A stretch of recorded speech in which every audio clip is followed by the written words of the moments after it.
നമസ്കാരം. മലയാളി വാർത്തയിലേക്ക് സ്വാഗതം. ഹോർമൂസ് കടലിടുക്കിൽ വീണ്ടും കപ്പൽ അപകടത്തിൽപ്പെട്ടിരിക്കുന്നു.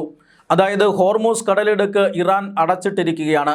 എങ്കിലും ഇറാന്റെ അനുമതിയോടുകൂടി ഹോർമൂസ് കടലിടുക്കിലൂടെ കപ്പലുകൾ കടന്നുപോകുന്നുണ്ട്. അത്തരത്തിൽ ഇറാൻ സൈന്യം നൽകുന്ന അനുമതി വാങ്ങിയ ശേഷം ഇറാൻ നിർദ്ദേശിക്കുന്ന നിർദ്ദിഷ്ട പാതയിലൂടെ മാത്രമേ കപ്പലുകൾ പോകാവൂ എന്ന് ഇറാൻ നേരത്തെ തന്നെ മുന്നറിയിപ്പ് നൽകിയിരുന്നു. അത്തരത്തിൽ ഇറാൻ നിശ്ചയിച്ചിട്ടുള്ള പാതകൾ ഒഴിവാക്കിക്കൊണ്ട് കപ്പലിൻ്റെ ഈ GPS സംവിധാനങ്ങളെല്ലാം അണച്ചുവെച്ച് കപ്പലുകൾ മറ്റു പാതകളിലൂടെ, അതായത് ഹോർമൂസ് കടലിടുക്കിൽ തന്നെയുള്ള മറ്റു പാതകളിലൂടെ യാത്ര ചെയ്യാറുണ്ട്. ഇറാന്റെ അനുമതി ലഭിക്കാൻ സാധ്യതയില്ലാത്ത കപ്പലുകൾ. അത്തരത്തിൽ മറ്റൊരു പാതയിലൂടെ പോയ ഒരു കപ്പലാണ് മൈനിൽ തറയ്ക്കുകയും പിന്നീട് പൊട്ടിത്തെറിക്കുകയും ചെയ്തത് എന്ന് ഇറാന്റെ ഒരു ന്യൂസ് ഏജൻസി ഇപ്പോൾ റിപ്പോർട്ട് ചെയ്യുന്നുണ്ട്. തസ്നീം ന്യൂസ് എന്ന് പറയുന്ന ഇറാന്റെ സർക്കാരിൻ്റെ ഉടമസ്ഥതയിലുള്ള ഒരു ന്യൂസ് ഏജൻസിയാണ് ഇത്തരത്തിലൊരു വാർത്ത റിപ്പോർട്ട് ചെയ്തിരിക്കുന്നത്. അതായത് നിർദ്ദിഷ്ട പാതയിലൂടെ മാത്രമേ കപ്പലുകൾ സഞ്ചരിക്കാവൂ എന്ന ഇറാൻ സൈന്യത്തിൻ്റെ മുന്നറിയിപ്പ് അവഗണിച്ചുകൊണ്ട് രഹസ്യമായി ഹോർമൂസ് കടലിടുക്ക് കടക്കാൻ ശ്രമിച്ച ഒരു കപ്പലാണ് മൈനുകളിൽ തട്ടി പൊട്ടിത്തെറിച്ചിരിക്കുന്നത്. മറ്റുള്ള മേഖലകളിലെല്ലാം കടലുകളിൽ ഇറാൻ അപകടകാരികളായ മൈനുകൾ പാകിയിട്ടുണ്ട്. അത് ഈ സംഘർഷം ആരംഭിച്ച സമയത്തു തന്നെ ഇറാൻ മൈനുകൾ പാകുന്നത് ആരംഭിച്ചിരുന്നു. അതായത് ഈ മൈനുകൾ നിർദ്ദിഷ്ട പാത, ഇറാന്റെ സൈനികമായ നിയന്ത്രണത്തിലുള്ള നിർദ്ദിഷ്ട പാതയൊഴികെ കപ്പലുകൾ കടന്നു പോകാവുന്ന പ്രദേശങ്ങളിലെല്ലാം ഇറാൻ മൈനുകൾ സ്ഥാപിച്ചിരിക്കുന്നു. ഈ ഒമാൻ തീരത്തുകൂടിയുള്ള കപ്പൽ ഗതാഗതത്തിന് മാത്രമാണ് ഇപ്പോൾ മറ്റൊരു സാധ്യതയുള്ളത്. ഇപ്പോൾ മറ്റു മേഖലകളിലെല്ലാം ഇത്തരത്തിൽ മൈനുകൾ സ്ഥാപിച്ചിരിക്കുകയാണ്. അപകടകരമായ മൈനുകളാണ് ഇറാൻ സ്ഥാപിച്ചിരിക്കുന്നത്. അതുകൊണ്ട് തന്നെ വളരെ സൂക്ഷിച്ചാണ് ഹോർമൂസ് കടലിടുക്കിലൂടെ ഇറാന്റെ അനുമതി ഉണ്ടെങ്കിൽ പോലും കപ്പലുകൾ കടന്നു പോകുന്നത്.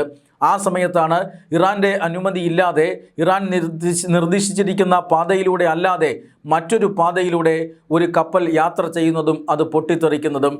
ഏത് കപ്പലാണ് ഇതെന്നും ഏത് പതാകയാണ്, ഏത് രാജ്യത്തിൻ്റെ പതാകയാണ് ഈ കപ്പൽ, തകർന്ന കപ്പൽ വഹിക്കുന്നതെന്നും അതിലെത്ര പേരുണ്ടായിരുന്നുവെന്നും അവരെല്ലാം സുരക്ഷിതമാണോ എന്നുമുള്ള വിവരങ്ങൾ ഇപ്പോഴും ലഭ്യമല്ല. അതേസമയം അമേരിക്ക കപ്പൽ ആക്രമിക്കപ്പെട്ടതോടുകൂടി ഇറാനെതിരെ നടപടി കടുപ്പിക്കാൻ ഒരുങ്ങുകയാണ്. അമേരിക്ക ഇതിനോടകം തന്നെ മുന്നറിയിപ്പ് നൽകി കഴിഞ്ഞിരിക്കുന്നു. ഇറാനും അമേരിക്കയുമായി ഒപ്പുവെച്ച സമാധാന ഉടമ്പടി, ആ സമാധാന ഉടമ്പടി ഇറാൻ ഇങ്ങനെ നിരന്തരം ലംഘിക്കുകയാണെന്നും കർശനമായ നടപടികൾ ഇതിനെതിരെ സ്വീകരിക്കുമെന്നും അമേരിക്ക ഇതിനോടകം തന്നെ മുന്നറിയിപ്പ് നൽകിയിട്ടുണ്ട്. മാത്രമല്ല, ഇത്തരത്തിൽ മൈനുകളിൽ തട്ടി അപകടമുണ്ടാകുന്നത് ആദ്യത്തെ സംഭവമല്ല. കഴിഞ്ഞ ജൂലൈ 14-ന് 2 കപ്പലുകൾക്ക് ഇത്തരത്തിൽ മൈനുകൾ തട്ടി അപകടം സംഭവിക്കുകയും അവ തകർന്നടിയുകയും ചെയ്തിരിക്കുന്നു.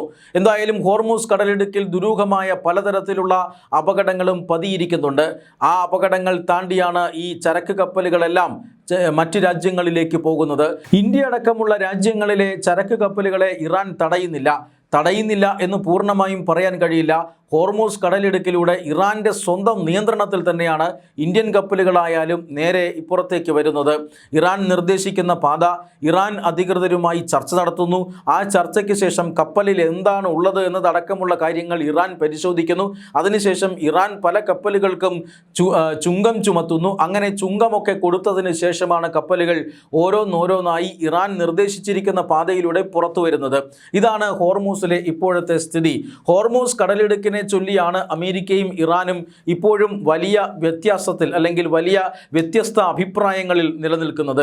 അത് മറ്റൊന്നുമല്ല, ഹോർമൂസ് കടലിടുക്ക് തങ്ങളുടേതാണ് എന്ന് ഇറാൻ അവകാശപ്പെടുന്നു. ഇതുവഴി കടന്നു പോകുന്ന കപ്പലുകൾ തങ്ങൾക്ക് കപ്പം തരണം എന്ന് ഇറാൻ പറയുകയും ചെയ്യുന്നു. എന്നാൽ ഹോർമൂസ് കടലിടുക്ക് ഒരു അന്താരാഷ്ട്ര ജലപാതയാണെന്നും ഏതു കമ്പനിയുടെയും വാണിജ്യ കപ്പലുകൾക്ക് അതുവഴി കടന്നു പോകാനുള്ള സ്വാതന്ത്ര്യം ഉണ്ടാകണമെന്നും വാണിജ്യ കപ്പലുകളെ ആക്രമിക്കുന്നത് പ്രാകൃതമായ രീതിയാണ് എന്നുമൊക്കെയാണ് അമേരിക്കയുടെ പക്ഷം. ഈ സാഹചര്യത്തിലാണ് അമേരിക്കയും അതുപോലെ തന്നെ ഇറാനും തമ്മിലുള്ള സമാധാന ഉടമ്പടി റദ്ദായി പോയതും 2 രാജ്യങ്ങളും തമ്മിലുള്ള അഭിപ്രായ വ്യത്യാസം രൂക്ഷമായതും. ആണവായുധങ്ങളെ സംബന്ധിച്ചും 2 രാജ്യങ്ങൾക്കും തമ്മിൽ വ്യത്യസ്ത അഭിപ്രായങ്ങളുണ്ട്. ആണവായുധം തങ്ങളുടെ പരമാധികാരത്തിൻ്റെ അടയാളമാണെന്നും അതൊരിക്കലും കൈവിടില്ലെന്നും ഇറാന്റെ പക്ഷം. എന്നാൽ ഇറാന്റെ കയ്യിൽ ആണവായുധങ്ങൾ വന്നു കഴിഞ്ഞാൽ ലോകരാജ്യങ്ങൾ സുരക്ഷിതമല്ല എന്ന് അമേരിക്ക പറയുന്നുണ്ട്.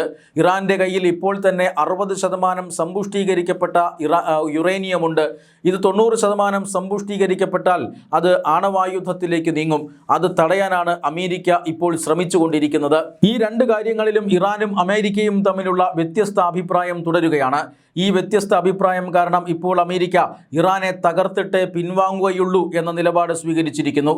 ആദ്യമൊക്കെ അമേരിക്ക ഇറാനെ എങ്ങനെയെങ്കിലും ചർച്ചയിലൂടെ വരീതിയിലാക്കാൻ സാധിക്കുമോ എന്ന് ചിന്തിക്കുകയായിരുന്നു. വെടിനിർത്തൽ പ്രഖ്യാപിക്കുന്നു, അതിനുശേഷം സമാധാന ഉടമ്പടിയിൽ ഒപ്പുവയ്ക്കുന്നു, അതിനുശേഷം സമാധാന ചർച്ചകൾ നടത്തുന്നു.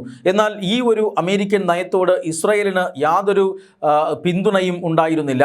ഇസ്രായേൽ പറയുന്നത് ഇറാനോട് ഇത്തരത്തിലുള്ള ഭാഷ സംസാരിച്ചിട്ട് കാര്യമില്ല, ഇറാൻ ലോകത്തെ നശിപ്പിക്കാൻ ഒരുങ്ങിയിരിക്കുന്ന ഒരു ശക്തിയാണ്, അതുകൊണ്ട് തന്നെ ഇറാനെ പരമാവധി ഇല്ലാതാക്കുക, ഇറാൻ്റെ സൈനിക ശേഷി കുറയ്ക്കുക, അതിനുവേണ്ടി നിരന്തരം ആക്രമണം നടത്തിക്കൊണ്ടിരിക്കുക എന്നതാണ് ഇസ്രായേലിൻ്റെ നിലപാട്. പക്ഷേ അമേരിക്കയുടെയും ഇസ്രായേലിൻ്റെ നിലപാടുകളിൽ ഒരു ക്ലാഷ് വരികയും അതിനുശേഷം അമേരിക്ക വെടിനിർത്തലടക്കമുള്ള കാര്യങ്ങൾ പ്രഖ്യാപിച്ച് മുന്നോട്ട് പോവുകയും ചർച്ചയിലേക്ക് പോവുകയും ഒക്കെ ചെയ്തു. എന്നാൽ ചർച്ച ചെയ്തിട്ട് കാര്യമില്ല എന്ന് ഈ ചർച്ച നടത്തിക്കൊണ്ടിരിക്കുമ്പോൾ തന്നെ അമേരിക്കയ്ക്ക് മനസ്സിലാകുന്നു. അതുകൊണ്ട് തന്നെ ചർച്ചകൾ ഉപേക്ഷിച്ച് അമേരിക്ക വീണ്ടും ആക്രമണത്തിലേക്ക് തിരിഞ്ഞു. കനത്ത ആക്രമണമാണ് കഴിഞ്ഞ 2 ആഴ്ചയായി ഇറാനിൽ അമേരിക്ക നടത്തിക്കൊണ്ടിരിക്കുന്നത്. ഇറാൻ്റെ ദീർഘദൂര മിസൈലുകൾ സംഭരിച്ചിരിക്കുന്ന കേന്ദ്രങ്ങൾ, ഇറാൻ്റെ ഡ്രോണുകൾ നിർമ്മിക്കുന്നതും സംഭരിക്കുന്നതുമായ കേന്ദ്രങ്ങൾ, മറ്റ് അടിസ്ഥാന സൗകര്യങ്ങൾ, ഇതൊക്കെയാണ് ഇപ്പോൾ അമേരിക്ക ആക്രമിച്ചു കൊണ്ടിരിക്കുന്നത്. പക്ഷേ ഇപ്പോഴും ഇറാൻ്റെ എണ്ണപ്പാടങ്ങൾക്ക് മേൽ അമേരിക്ക ആക്രമണം നടത്തിയിട്ടില്ല. അമേരിക്കയെ സംബന്ധിച്ചിടത്തോളം കാടടച്ചുള്ള ആക്രമണം ഇറാനിൽ അവർ നടത്തുന്നില്ല. തീർച്ചയായും ഭരണകൂടത്തോടുള്ള എതിർപ്പ് മാത്രമാണ് ഇപ്പോൾ അമേരിക്കയ്ക്കുള്ളത്. ഭരണകൂടത്തെ താഴെ ഇറക്കിയാൽ ജനങ്ങളുടെ പിന്തുണയുണ്ടാകും എന്ന് അമേരിക്ക കരുതുന്നുണ്ട്. അതുകൊണ്ട് തന്നെയാണ് ഈ ജനവാസ മേഖലകളിലും മറ്റും കനത്ത ആക്രമണം നടത്താതെ കൃത്യമായ ആക്രമണം മാത്രം നടത്തി ഇറാൻ്റെ സൈനിക ശേഷി അവസാനിപ്പിക്കുക എന്ന ഒരു ചുമതലയിലേക്ക് അമേരിക്ക മാറുന്നു എന്നുള്ളതാണ് ഏറ്റവും പ്രധാനപ്പെട്ട കാര്യം. എന്തായാലും കപ്പൽ അപകടം വീണ്ടും അമേരിക്കയെ പ്രകോപിപ്പിക്കുമെന്ന കാര്യത്തിൽ തർക്കമൊന്നുമില്ല. ഇറാൻ നിർദ്ദേശിച്ചിരിക്കുന്ന പാതയിലൂടെ അല്ലാതെ കാട് കയറിപ്പോയ കപ്പലിനാണ് ഇത്തരത്തിൽ മൈൻ തട്ടി അപകടം ഉണ്ടാക്കിയിരിക്കുന്നത്. ഇതിൽ അമേരിക്കയുടെ പ്രതികരണം വരും ദിവസങ്ങളിൽ എങ്ങനെയുണ്ടാകുമെന്ന് കാത്തിരുന്ന് കാണാം. Malayali Warta Plus, like, share and subscribe.